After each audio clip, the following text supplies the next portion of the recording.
Max Planck जब पढ़ाई कर रहे थे तो उनको एक प्रोफेसर ने बोला कि तुम फिजिक्स मत पढ़ो, क्योंकि फिजिक्स में ऑलरेडी सब कुछ डिस्कवर हो चुका है। और एक बार तो लगा कि प्रोफेसर की बात सही है, क्योंकि जब मैक्स प्लैंक ने एंट्रोपी की स्टडी की तो पता चला कि सेम कॉन्सेप्ट एक अमेरिकन साइंटिस्ट गिब्स ने ऑलरेडी पब्लिश कर दिया है। पर मैक्स प्लैंक ने हार नहीं मानी, वो लगे रहे और फिर साल 1900 में उन्होंने क्वांटम थ्योरी प्रपोज की और फिजिक्स की दुनिया हमेशा के लिए बदल दी। क्वांटम थ्योरी के अनुसार एनर्जी कभी भी कंटिन्यूस एमिट नहीं होती है, बल्कि इंडिविजुअल पैकेट्स के फॉर्म में एमिट होती है, जिसे हम क्वांटा कहते हैं।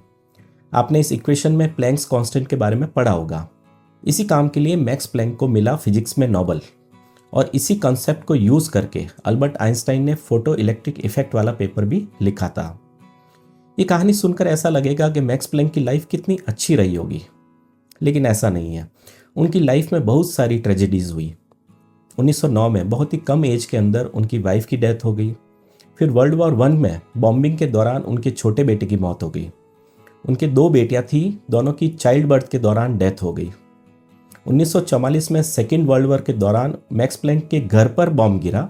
उनका घर, उनके रिसर्च पेपर, लैब डायरी सब जलकर खाक हो गया। और 1945 में उनके एक अकेले बचे हुए बेटे को फांसी लगा दी, क्योंकि उस पर हिटलर को मारने की साजिश रचने का आरोप था। मतलब कभी कभी लगता है कि नोबेल जीत लिया तो लाइफ कितनी अच्छी होगी, पर ऐसा नहीं है। अक्सर मीम्स में मैक्स प्लैंक की बिफोर क्वांटम थ्योरी और आफ्टर क्वांटम थ्योरी की पिक्चर दिखाते हैं, लेकिन उनकी पर्सनल ट्रेजेडीज कोई नहीं बताता है।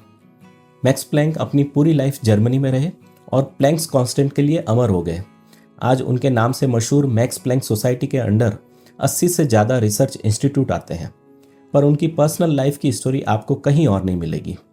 ऐसी ही अनकही कहानियों के लिए देखते रहिए साइंस कथा।